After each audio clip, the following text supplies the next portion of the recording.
안녕하세요. 아빠가 되어줄게 책의 저자이고 현재는 학교폭력 예방활동을 하기 위해서 만들어진 더 나은 미래 연구소 소장 이혜준이라고 합니다.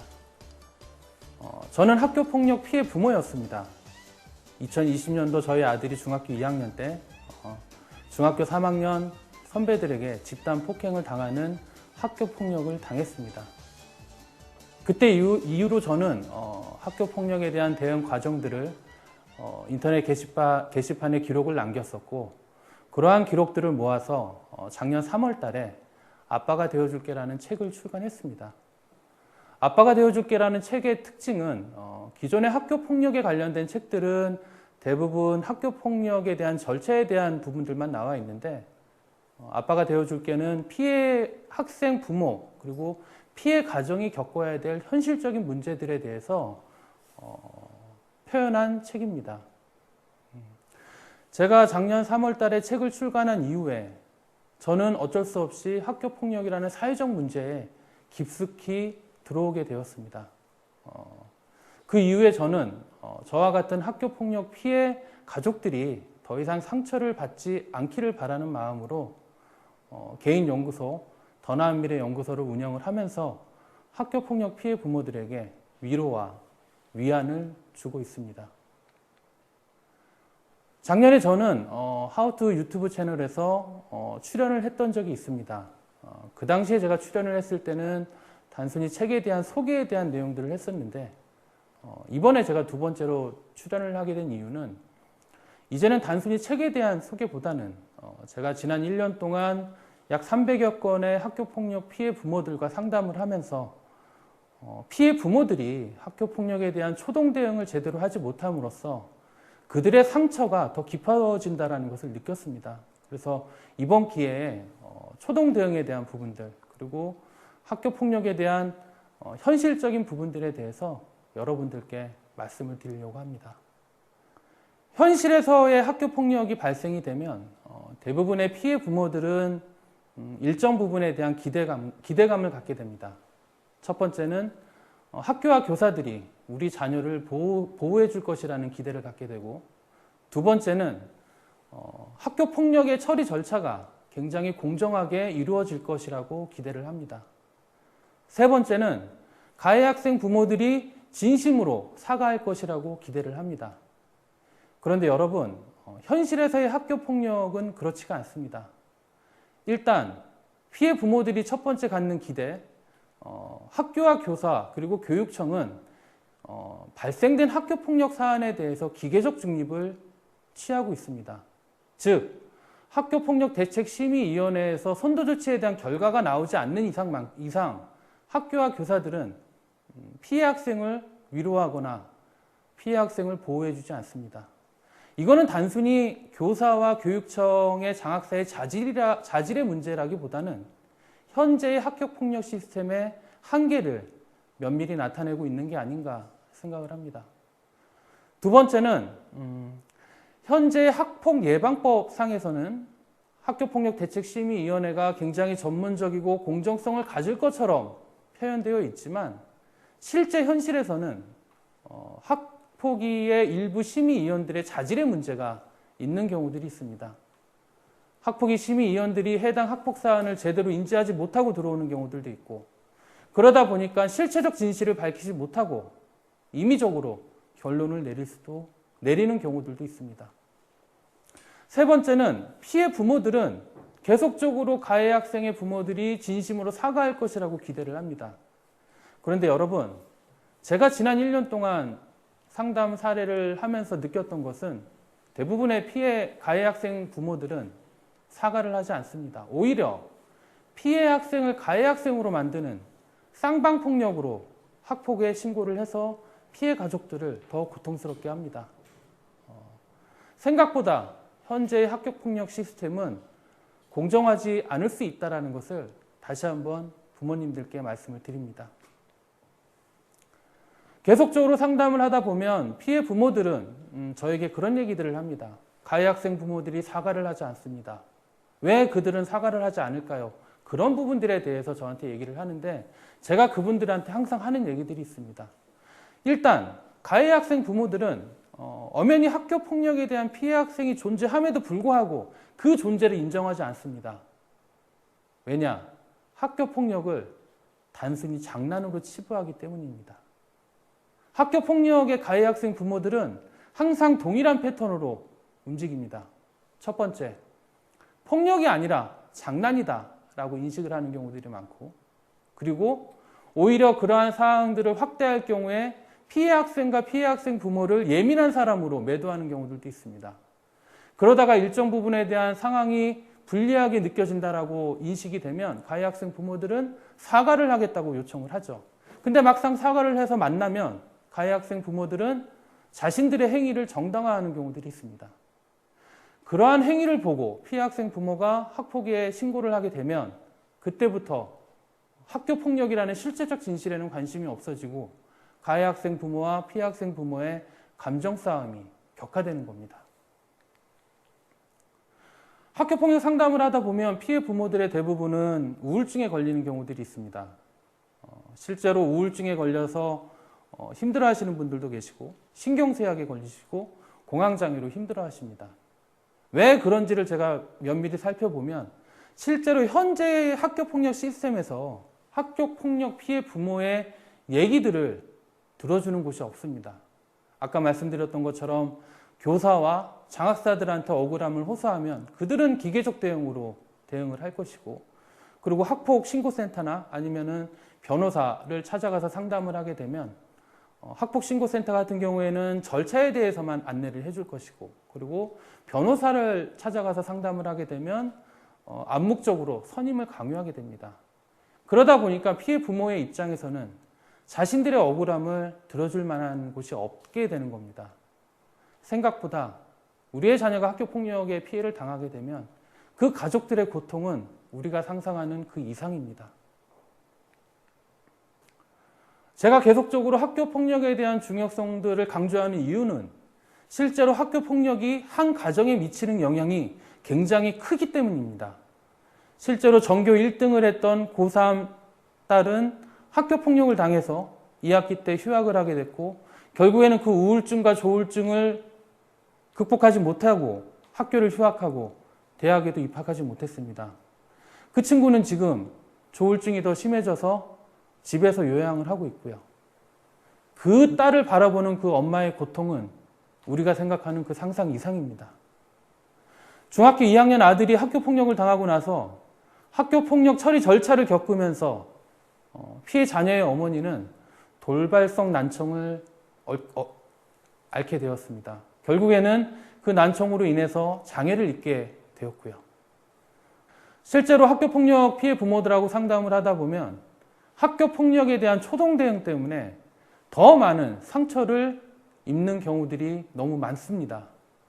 실제로 피해 부모들이 생각지도 못했던 우리의 자녀가 학교 폭력의 피해를 당하게 되면 제일 먼저 하는 일들은 지인을 통해서 어떻게 대응해야 되는지에 대해서 조언을 구하거나 아니면 인터넷 맘카페에 게시글을 올려서 각각의 사람들한테 도움을 요청합니다. 그런데 인터넷 맘카페의 그러한 글들에 대한 게시글의 대부분은 첫 번째, 무조건 학교 찾아가서 교장 선생님을 만나서 감정적으로 표현을 하라라는 댓글들이 많습니다. 두 번째, 가해 학생을 만나서 경고를 하라는 댓글들도 의외로 많습니다. 세 번째, 경찰서에 무조건 고소를 하라라는 댓글이 있고, 네 번째, 변호사를 선임을 해서 동행을 하라라는 얘기들이 있습니다. 제가 말씀드렸던 이 네 가지의 방법은 인터넷 맘카페에서 가장 많이 나오는 댓글입니다. 근데 여러분, 제가 다시 한번 말씀드립니다. 이 네 가지의 대응 방식은 잘못된 대응 방식입니다. 왜냐하면 첫 번째로 피해 부모가 학교에 가서 교장 선생님과 교사들에게 감정적으로 표현을 하게 되면 현실에서의 학교폭력 시스템에서 학교와 교사는 권한이 없습니다. 즉 권한이 없으신 분들에게 피해 부모의 감정과 억울함을 표현한다는 것 자체는 절대 결과에 일정 부분 영향을 끼치지 않습니다. 저희 피해 자녀는 다시 학교로 돌아가야 됩니다. 저는 오히려 학교와 교사들에게는 감정적인 표현보다는 학교 폭력의 절차를 가지고 대응을 해야 되는 게 올바른 대처 방법이 아닌가라는 생각이 들고요. 두 번째로 가해 학생을 만나라고 합니다. 여러분, 절대 가해 학생을 만나면 안 됩니다. 실제로 가해 학생을 접촉을 해서 말 한두 마디를 하게 되면 가해 학생 부모로부터 아동학대로 고소를 당할 수 있습니다. 제 상담 사례에서는 아동학대로 고소되어서 검찰에 벌금 300만 원의 구형을 받았던 부모들도 있었고, 그리고 피해 학생을 만나서 단 두 마디 했다라는 이유만으로 민사소송으로 5천만 원의 손해배상을 당한 부모도 있습니다. 피해 부모들에게 제가 다시 한번 강조해서 말씀을 드립니다. 절대 가해 학생하고 접촉을 하시면 안 됩니다. 세 번째, 무조건 경찰에 고소하라라는 얘기들이 있습니다. 근데 여러분, 촉법소년이거나 학교폭력에 대한 사안이 심각하지 않을 경우에 경찰 고소는 진정서로 고소장이 접수가 되고, 그러다 보니까 고소장보다 후순위로 밀릴 수밖에 없고, 그리고 대부분의 학교폭력 사안은 직간접적인 증거가 미약합니다. 어쩔 수 없이 경찰에서도 수사 자체가 미진할 수밖에 없습니다. 무조건 경찰에 고소한다는 것이 현재 학교폭력의 초동 대응이라고 저는 생각하지는 않습니다. 네 번째, 무조건 변호사를 선임하라는 얘기들이 있습니다. 여러분, 변호사를 선임하게 되면 기본적으로 500만 원에서 많게는 1000만 원의 선임 비용이 들 수 있습니다. 제가 상담했던 사례 중에서 강남에 아주 유명한 학폭 전문 변호사를 선임을 했지만 오히려 피해 학생임에도 불구하고 가해 학생으로 선도 조치 받았던 경험도 있습니다. 그럴 경우에는 피해 학생의 부모 입장에선 더 많은 상처를 받습니다. 1000만 원이라는 경제적 비용과, 그리고 부모로서 아무것도 해주지 못했다라는 자책감과 죄책감이 더 쌓일 수 있습니다. 저는 변호사를 선임하기 전에 다시 한번 해당 학교폭력 사안에 대해서 면밀히 검토해야 되는 게 아닌가, 개인적으로 그렇게 생각을 합니다. 피해 자녀에 대한, 우리의 자녀가 학교폭력의 피해를 입게 되면 의외로 피해 자녀를 책망하는 부모들이 있습니다. 그런 거죠. 그럴 줄 알았어. 엄마가 그 친구들하고 만나지 말라고 했잖아. 이런 식으로 학교폭력의 피해를 입은 자녀들에게 오히려 책망하는 부모들도 있습니다. 근데 여러분, 절대 그러시면 안 됩니다. 부모는 자녀에게 최후의 보루가 되어야 됩니다. 만약에 우리의 자녀가 학교폭력의 피해를 당하면 부모는 자녀의 상처를 제일 먼저 위로를 해줘야 되고, 그리고 너의 잘못이 아니다라는 것을 명확히 얘기를 해줘야 됩니다. 그렇지 않고 부모가 먼저 자녀를 책망을 하게 되면 자녀는 오히려 심리적으로 불안감이 더 커질 수 있다는 것을 명심하시기 바랍니다. 학교폭력 피해 상담을 하다 보면 해당 학교폭력 사안이 굉장히 심각한 경우가 있습니다. 단순히 학교폭력 신고에서만 끝날 것이 아니라 이 사안은 경찰에 고소돼서 일정 부분에 대한 법률적인 절차를 밟아야 된다라고 제가 피해 부모들한테 얘기하는 경우들이 있습니다.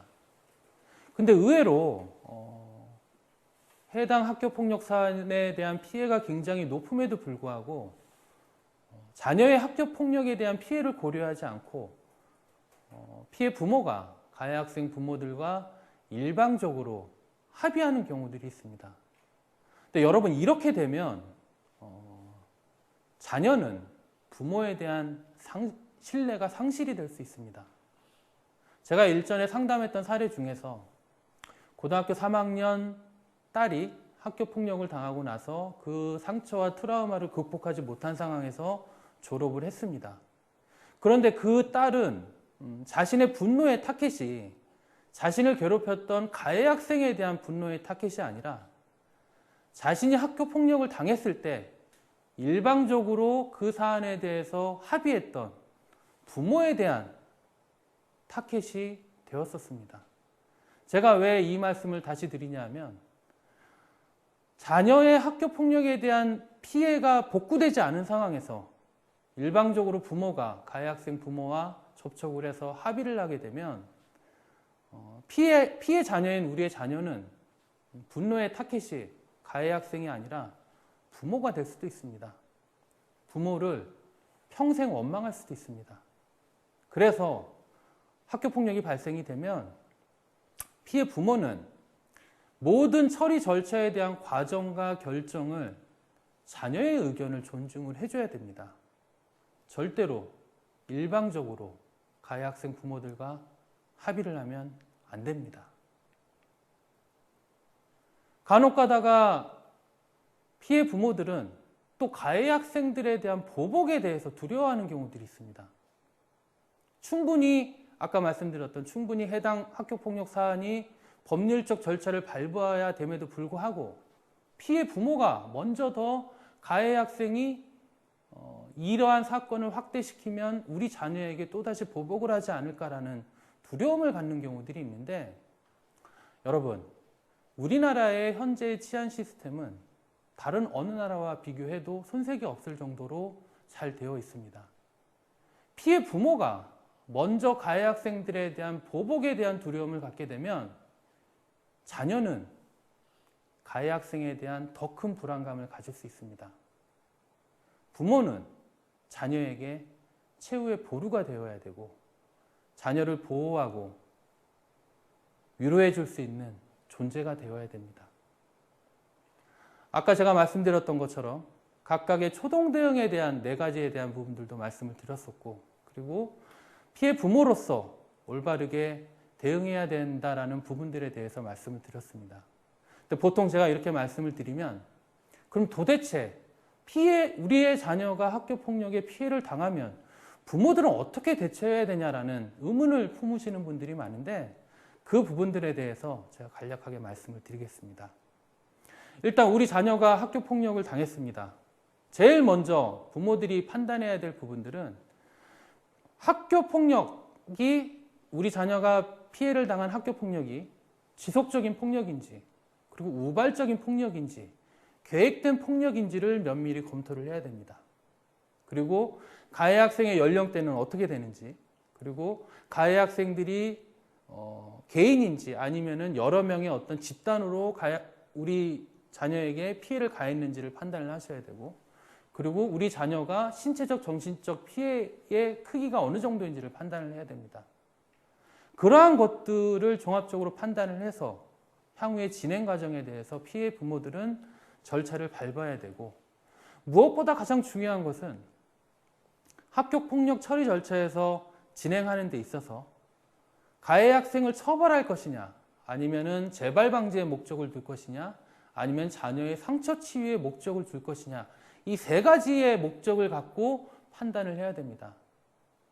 근데 만약에 단순한 학교폭력 사안이 아니라 성 관련 학교폭력 사안일 경우에는 현재에서는 사안의 경중 없이 무조건 교육청에 신고를 해야 되고 경찰에 고소를 해야 된다는 것을 잊지 마시기 바랍니다. 아까 말씀드렸던 것처럼 전체적인 종합적인 판단이 끝나면 그때부터는 피해 부모들은 각각의 절차에 대해서 진행을 하면 됩니다. 앞서 말씀드렸던 것처럼 우리 자녀에게 제일 먼저 해줘야 될 것들은 자녀의 학교폭력에 대한 부분들을 위로를 해줘야 되고, 그리고 부모가 먼저 폭력은 정당화될 수 없다는 사실들을 분명히 우리 자녀에게 얘기를 해줘야 됩니다. 그 후에 아까 말씀드렸던 각각의 종합적인 검토들을 통해서 우리의 자녀가 정신적인 피해가 높다라고 하면 별도의 심리상담을 통해서 트라우마를 극복할 수 있도록 해주셔야 되고, 그리고 각각의 학교폭력 사안에 대해서 처리 절차에서 중요한 증거 수집을 부모들이 해야 됩니다. 그러한 증거 수집을 바탕으로 학교에 신고를 하고 학교 전담기구 그리고 학교폭력대책심의위원회에 진행을 함으로써 전체적인 학폭위 개최로 진행이 되어야 됩니다. 학폭 처리 절차에서 가장 중요한 것은 증거 수집에 대한 부분들이 가장 중요하고, 그리고 부모가 발생된 학교폭력 사안에 대해서 명확히 인지하고 있어야 됩니다. 그리고 각각의 처리 절차에 대해서는 모든 과정들에 대해서 자녀에게 투명하게 공개를 하고 자녀의 의견을 최대한 존중하는 것이 처리 절차에서 가장 중요하지 않나 생각을 합니다.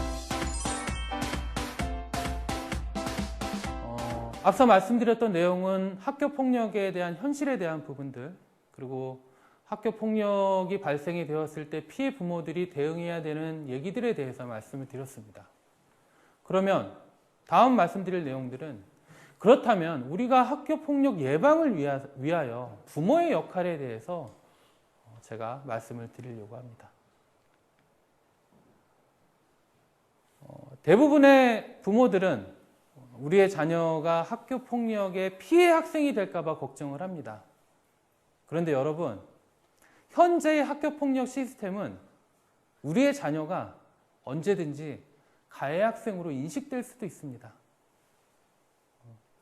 학교 폭력 예방의 핵심은 우리 자녀를 피해 학생으로 만드는 것이 아니라, 제가 보기에는 우리 자녀를 가해 학생으로 만들지 않는 것이 핵심이지 않을까 저는 생각을 합니다. 그러기 위해서는 부모들이 자녀들에게 알려줘야 됩니다. 장난과 폭력의 경계선을 알려줘야 됩니다. 대부분의 학교 폭력이 일어나게 되면 가해 학생과 가해 학생 부모들의 인식은 장난이라고 하는 인식들이 많고, 학교 폭력의 피해를 입은 피해 자녀와 피해 부모들은 폭력이라고 인식을 합니다. 자, 장난과 폭력의 인식은 딱 한 가지입니다. 모든 행위를 피해 학생의 입장에서 판단을 해야 된다는 겁니다. 즉, 어저께까지는 친구들끼리 장난으로 놀리고 했던 것들이 오늘은 그게 폭력이 될 수 있다는 겁니다. 그래서 제가 부모들에게 부탁을 드립니다. 자녀들에게 폭력과 장난의 경계선을 알려줘야 되고, 폭력과 장난의 경계선은 가해 학생이 정하는 게 아니라 피해 학생이 정한다는 것을 알려주어야 됩니다. 그러한 1차적인 가정 내의 교육이 무엇보다 필요하지 않을까 생각을 하고, 그게 바로 학교 폭력 예방의 핵심이라고 저는 생각을 합니다. 만약에 우리의 자녀가 가해 학생이 된다면 여러분들은 어떻게 하시겠습니까? 대부분의 부모들은 일어나지 않은 일들이기 때문에 당연히 사과를 해야 된다라고 아마 모두 얘기를 할 겁니다. 그런데 여러분, 제가 지난 1년간 학교 폭력 상담을 하면서 99.9%는 가해 학생 부모들이 사과를 하지 않았습니다. 제가 그러한 상담 사례를 보면서 느꼈던 건 뭐였냐면, 가해 학생 부모들은 자신의 자녀를 보호하는 것이 자신의 자녀의 얘기를 들어주고 자신의 자녀의 편을 들어주는 것이 자신의 자녀를 보호하는 것이라고 인식을 한다는 겁니다. 근데 여러분, 아직 우리나라 사회는 사과만으로 충분히 용서할 수 있는 사회라고 저는 생각을 합니다. 아무리 학교 폭력의 사안이 심각하다 하더라도 가해 학생 부모가 진정어린 사과를 한다면 피해 학생과 피해 학생 부모들은 그 사과를 받아들일 수 있는 마음의 가짐들은 다 있습니다. 사과를 할 수 있는 용기. 우리 자녀가 만약에 가해 학생이 된다면 부모가 먼저 그러한 행위에 대해서 사과를 한다는 것 자체가 어떻게 보면 우리의 자녀에게 더 많은 성찰을 줄 수 있는 계기가 되지 않을까라는 생각을 합니다. 다시 한번 제가 여러분들께 말씀드리면, 만약에 우리의 자녀가 학교 폭력의 가해 학생으로 된다면 진심 어린 사과를 통하여 피해 학생과 가해 학생인 우리 자녀가 좀 더 성숙할 수 있는 계기가 되기를 진심으로 바랍니다. 사춘기 자녀를 둔 부모들일수록 자녀들에 대한 세심하게 관찰을 할 필요가 있습니다. 작년에 제가 상담을 했던 피해 자녀의 아버지는 저한테 그런 얘기를 했습니다. 단순히 우리 자녀가 사춘기인 줄 알았다. 대화를 안 하고, 그리고 감정 기복이 되게 심하고, 그리고 굉장히 무기력했다라고 해서 무기력한 현상들이 계속 나타나서 그 아버지는 단순히 자신의 딸이 사춘기라고 생각을 했었는데, 나중에 시간이 가서 지나 보니까 그 딸은 학교 폭력을 당하고 있었다라는 겁니다. 그래서 제가 여러분들께 드리고 싶은 말씀은 어쩌면 사춘기가 아닐 수도 있다라는 겁니다. 피해 자녀가 대화를 안 하거나 감정 기복이 있거나, 그리고 자꾸만 짜증을 부린다라는 것을 단순히 부모는 사춘기로만 인식을 하지 말고, 어쩌면 그러한 감정적인 표현들은 학교 폭력의 고통을 간접적으로 부모들한테 표현하는 걸 수도 있다라는 겁니다. 그래서 사춘기 자녀를 둔 부모들은 모든 것들을 다 사춘기라고 생각하지 마시고 한 번쯤 자녀들에게 세심하게 관심을 기울일 필요가 있다라는 겁니다.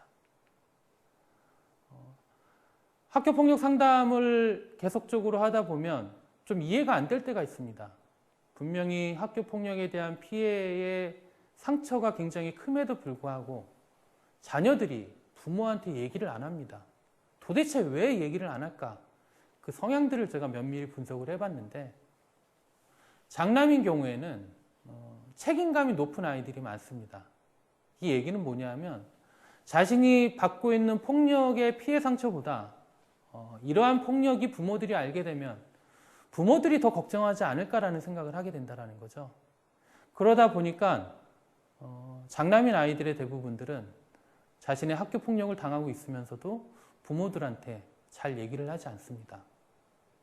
저는 계속적으로 피해 부모들한테 강조를 합니다. 장남인 아이들에게 함부로 책임감을 얘기하면 안 됩니다. 계속적으로 은연중에, 그리고 무의식적으로 어려서부터 네가 오빠이고 네가 형이기 때문에 동생을 잘 돌봐야 된다라는 얘기, 그리고 네가 뭐 잘해야 된다라는 이런 식의 암묵적인 얘기들은 오히려 자녀들을 더 얽매이게 할 수 있습니다. 장남인 아이들에게 함부로 책임감을 얘기하면 안 됩니다. 두 번째, 외동인 아이들 같은 경우에는 똑같이 장남과 비슷하게 학교 폭력에 대한 피해를 당하고 나서도 부모들한테 잘 얘기를 안 합니다. 그 성향을 제가 면밀히 분석을 해보면 외동인 아이들은 학교 폭력에 대한 피해 상처보다 친구의 무리에서 이탈되는 이탈에 대한 공포가 더 큽니다. 즉, 자기가 당하고 있는 학교 폭력에 대한 이러한 사실들이 알려지게 되면 지금 어울리고 있는 친구들하고의 어떤 그룹에서 이탈되지 않을까라는 그 두려움이 더 크기 때문에 온전히 학교 폭력의 피해와 상처를 겪는 경우들이 있습니다. 그래서 제가 외동인 부모들한테 계속적으로 강조합니다. 함부로 자녀에게 친구의 중요성을 얘기를 하면 안 됩니다. 친구가 더 많아야 된다는 암묵적인 얘기, 그리고 친구가 중요하다라는 얘기들을 외동인 자녀들한테 얘기를 하면 안 됩니다. 부모들이 그렇게 얘기하면 할수록 자녀들은 친구들에게 더 의존적일 수도 있다는 겁니다. 저는 각각의 성향에 따라서, 장남과 외동에 따른 성향에 따라서 부모들이 각각의 다른 방식의 교육이 필요하지 않을까라는 생각으로 말씀을 드립니다. 결국에는 학교 폭력 예방의 본질은 제가 지난 1년간 학교 폭력 상담을 하면서 느꼈던 건 자녀의 자존감이라고 저는 생각을 합니다. 자존감이라는 것은 자아 존중감의 준말이고, 그리고 자신을 사랑하고 존중하는 마음입니다. 자존감의 결핍인 아이들이 학교 폭력의 가해 학생이 되는 경우들이 있고, 그리고 학교 폭력의 피해 학생이 되는 경우들이 있습니다. 특히 자존감 결핍인 아이들이 학교 폭력의 피해를 당할 경우에는 그 상처와 트라우마를 극복하는 데 아주 오랜 시간이 걸릴 수도 있습니다. 제가 요새 계속적으로 부모들한테 강조하는 것 중에 하나가 자녀의 자존감 교육이고, 그러한 자존감 교육을 하기 위해서는 어떻게 해야 되는지에 대해서는 저는 별도로 다른 방식의 이야기들을 합니다. 대부분의 부모들은 자녀의 자존감을 올리기 위해서 칭찬을 많이 해야 된다는 얘기들을 많이 합니다. 맞습니다. 칭찬은 부모의 사랑과 강력한 지지이고, 그러한 강력한 지지는 자녀들에게 굉장히 긍정적으로 성장할 수 있는 계기가 되는 것은 분명합니다. 그런데 여러분, 과도한 칭찬은 오히려 자녀에게 안 좋은 영향으로 다가갈 수 있습니다. 즉, 칭찬을 받지 못하면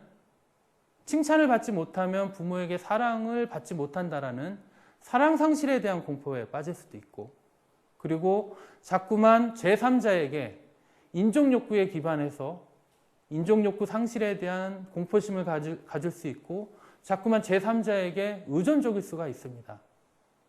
그래서 저는 부모들에게 계속적으로 강조를 합니다. 칭찬만이 우리 자녀의 자존감을 형성해 주는데 중요한 방법은 아니다라고 말씀을 드립니다. 제가 오히려 부모들에게 강조하는 부분들은 바로 삶의 주체의식에서 시작되는 게 자존감 생성에 가장 기본적으로 만들어지는 것이 아닌가라는 생각을 합니다. 이 이야기는 결국 뭐냐 하면 자녀의 삶의 선택을 자녀 스스로가 삶의 주체로서 인식이 되어야만 그때부터 자녀들의 자존감은 생성되는 게 아닌가라는 생각을 합니다. 그래서 저는 계속적으로 학교폭력 피해 부모들 그리고 피해 자녀들에게 계속적으로 강조를 합니다. 피해 자녀의 상처와 트라우마를 극복하기 위해서는 부모들의 모든 것들이 다 바뀌어야 되고 특히 말씀드렸던 자존감을 확립하는 데 있어서 자녀가 삶의 주체의식을 가질 수 있도록 지속적으로 교육을 해야 된다라고 말씀을 드립니다. 학교폭력의 상처와 트라우마를 극복하는 힘은 저는 부모와 자녀의 유대관계라고 생각을 합니다. 그런데 대부분 상담 부모들은 저에게 그런 얘기들을 합니다. 우리 부부는 자녀와 유대관계가 좋아요.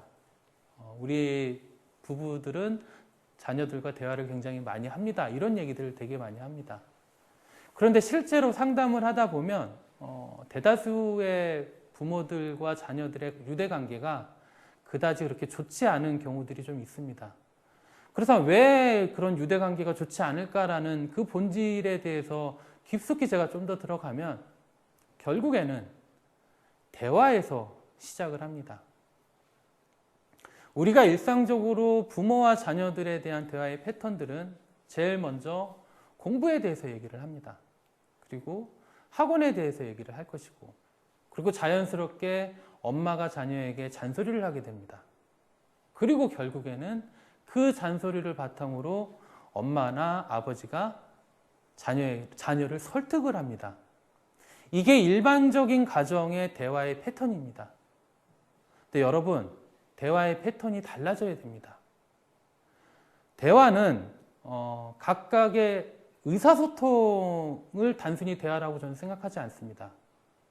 상대방의 생각을 갖고 얘기하는 것이 저는 대화라고 생각을 합니다. 부모가 자녀하고 그렇게 대화를 하기 위해서는 일단 자녀의 관심사를 갖고 얘기를 해야 됩니다. 그리고 그러한 관심사를 통해서 자녀의 일상으로 소재를 확대를 해야 되고 그리고 그러한 소재가 확대가 되면 자녀는 자연스럽게 부모들에게 자신의 고민을 얘기할 것입니다. 그리고 그러한 고민의 얘기들을 들으면 부모들은 그 고민에 대해서 조언을 한답시고 설득을 해서는 안 되고 그 조언에 대해서 공감을 해줘야 됩니다. 부모와 자녀의 유대관계의 핵심은 대화의 패턴입니다. 우리의 자녀가 사춘기여서 말을 안 하는 것이 아니라 대화 자체가 재미없기 때문에 대화를 하지 않는 것이고 그리고 대화 자체가 자연스럽지 않기 때문에 대화를 안 하는 것이고 그리고 자꾸만 부모가 자신을 설득하려고 하기 때문에 대화를 안 하는 겁니다. 이러한 패턴들이 바뀌어야만 부모와 자녀의 유대관계가 생성이 되고 확대가 되는 게 아닌가 생각을 합니다. 학교폭력의 예방의 핵심은 우리 자녀를 가해 학생으로 만들지 않는 것입니다. 장난과 폭력의 경계선을 부모가 다시 한번 이야기를 해줘야 되고 그리고 학교폭력 예방의 본질은 우리 자녀의 성향을 면밀히 파악을 해야 되고 그 성향에 맞는 부모가 올바르게 교육을 해야 됩니다. 그리고 과도한 칭찬보다는 우리의 자녀가 삶의 주체의식을 가질 수 있도록 자존감을 생성해 주는 게 학교폭력 예방의 본질이라고 저는 생각을 합니다. 상처를 극복하는 힘은 부모와 자녀의 유대관계에서 시작을 합니다. 그 유대관계는 결국에는 대화에서 시작을 합니다. 자녀를 설득하려고 하지 말고 자녀의 관심사를 통해서 자녀의 일상의 얘기를 듣고 자녀에게 공감을 하는 것이 부모와 자녀의 유대관계의 핵심이라고 저는 생각을 합니다. 초등학교에서 발생되는 학교폭력의 유형은 일단은 1학년부터 4학년까지의 저학년들의 학교폭력의 유형은 우발적인 폭력들이 많습니다. 그리고 5학년 때부터 6학년은 중학교에서 발생되는 학교폭력의 유형하고 좀 비슷합니다. 저는 기본적으로 학교폭력 상담을 할 때 초등학교 저학년 부모들에게는 되도록이면은 학교폭력 대책심의위원회까지는 개최 요구를 하지 말고 학교 내에서 처리할 수 있는 방법들이 더 현명하지 않겠냐라고 제가 조언을 드립니다. 제가 왜 그렇게 말씀을 드리냐면 학교폭력대책심의위원회, 그러니까 교육지원청에서 운영하는 학폭위로 넘어가게 되면 그때부터 발생된 학교폭력에 대한 실체적 진실에 대한 부분들은 관심이 없어집니다. 그렇게 되면 가해 학생 부모와 피해 학생 부모들끼리의 감정 싸움이 극에 달합니다. 그러면 자연스럽게 우리의 자녀가 피해 학생임에도 불구하고 가해 학생으로 심의 안건이 올라가고 쌍방폭력으로 학폭이 올라가게 됩니다. 그렇게 되면 학교폭력 피해 부모였던 자녀와 부모들은 그 과정 자체가 너무 고통스럽습니다. 그래서 제가 되도록이면은 초등학교 저학년들에서 발생되는 학교폭력에 대한 피해 상담은 무조건적으로 학폭위로 가기보다는 학교 전담기구에서 판단할 수 있고, 그리고 되도록이면은 학교와 선생님들이 그 사안들에 대해서 중재할 수 있는 권한들을 그분들한테 던져줌으로써 그분들이 좀 더 현명하게 판단할 수 있는 기회를 주어야 되는 게 현재의 학교폭력 시스템에서는 올바른 방법이지 않을까 저는 생각을 합니다. 그런데 이제 중학교에서 발생되는 학교폭력에 대한 유형은 조금 다릅니다. 중학교에서 발생되는 학교폭력의 유형은 지속적인 학교폭력이 의외로 많고, 그리고 집단화된 학교폭력이 의외로 많습니다. 특히 남학생들 같은 경우에는 신체 폭행이 일어나는 경우들이 많은데, 남학생들의 학교폭력의 유형 중에 하나는 첫 번째로 쌍방폭행에 대한 유형들이 있고, 이 쌍방폭행은 그런 겁니다. 나는 분명히 너하고 싸울 의사가 없다라고 분명히 밝혔음에도 불구하고 가해 학생이 피해 학생을 도발하고 먼저 폭행을 하는 경우입니다. 그럴 경우에는 피해 학생 입장에서는 어쩔 수 없이 자신의 몸을 보호하기 위해서 신체적 접촉이 일어납니다. 이럴 경우에는 똑같이 쌍방폭행으로 학폭위에 심의가 안건으로 올라가게 되고 똑같이 쌍방폭행으로 선도조치가 되는 경우들입니다. 두 번째는 폭행을 사주하는 아이들이 있습니다. 여러분, 요새 일진들은 직접적으로 아이들을 폭행하지 않습니다. 제3자의 아이를 데리고 와서 그 아이와 피해 학생을 이간질을 시켜서 그 아이들이 싸우게끔 폭력의 상황을 만드는 경우들이 많습니다. 이럴 경우에는 마찬가지로 피해 학생이 일방적으로 맞으면 피해 학생으로 선도조치 받겠지만 또 똑같이 신체적 접촉이 있게 되면 똑같이 피해 학생도 쌍방폭행으로 선도조치가 됩니다. 근데 문제는 뭐냐면 이러한 폭행을 주도하고 사주했던 제3의 아이들은 선도조치를 받지 않는다는 겁니다. 세 번째는 일방적으로 가해 학생한테 폭행을 당하는 경우입니다.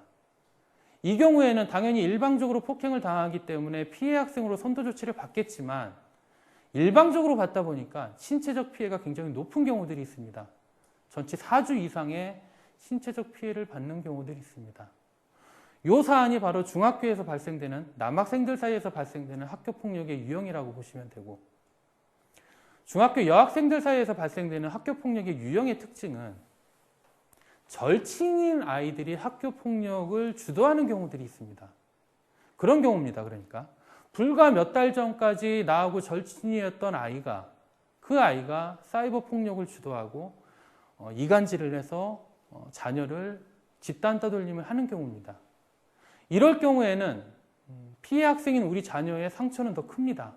왜냐하면 얼마 전까지만 해도 절친이었던 아이가 자신에게 그러한 학교 폭력을 했다라는 그 상실감은 피해 자녀의 입장에서는 굉장히 크게 다가옵니다.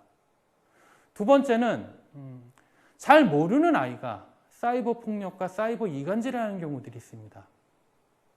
잘 모르는 아이는 단순히 친했던 아이가 아니라 SNS를 통해서 알게 된 아이들이 대부분인 거죠.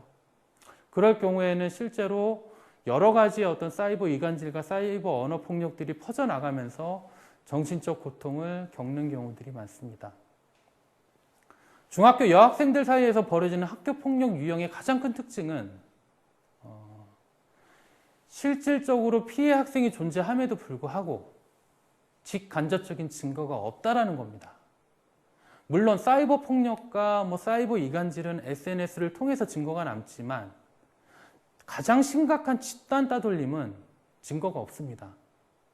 학교나 교육청에서 바라보는 입장 자체도 단순히 아이들 간의 사회성, 관계성에서 나오는 문제라고만 인식을 하지 그러한 피해 사실에 대해서 심각하게 생각하지 않습니다.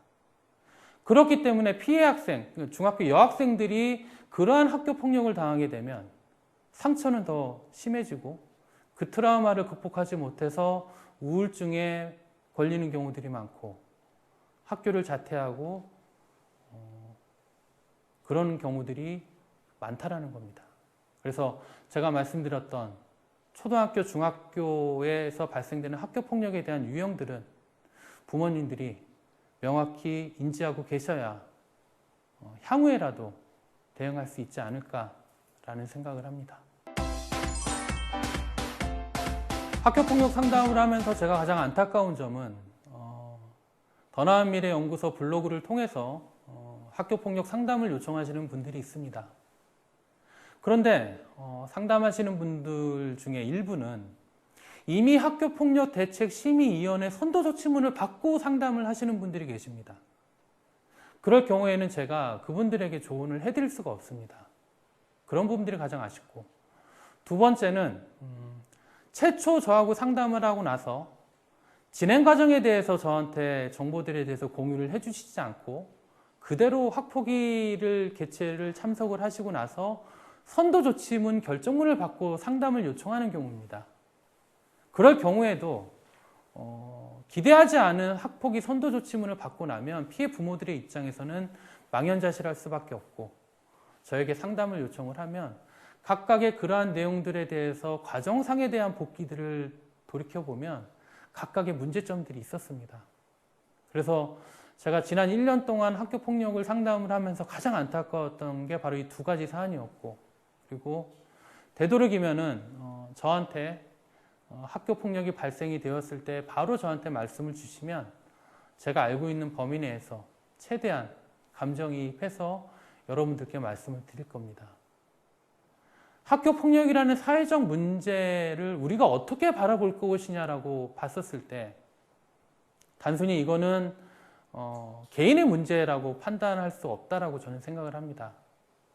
저는 이 사안은 공동체의 문제라고 생각을 합니다. 제가 일개 개인이 더 나은 미래 연구소를 통해서 피해 부모들에게 도움을 주려고 하는 이유는 저는 이 시대의 기성세대의 한 일원이고, 그리고 학교폭력의 피해 부모의 한 사람이었습니다. 보다 학교폭력을 바라보는 시점 자체가 단순히 개인의 문제로 치부할 것이 아니라 공동체의 문제로 인식을 해야 되고, 공동체에서 그러한 문제를 해결할 수 있도록 더 노력을 해야 되지 않을까라는 생각을 합니다.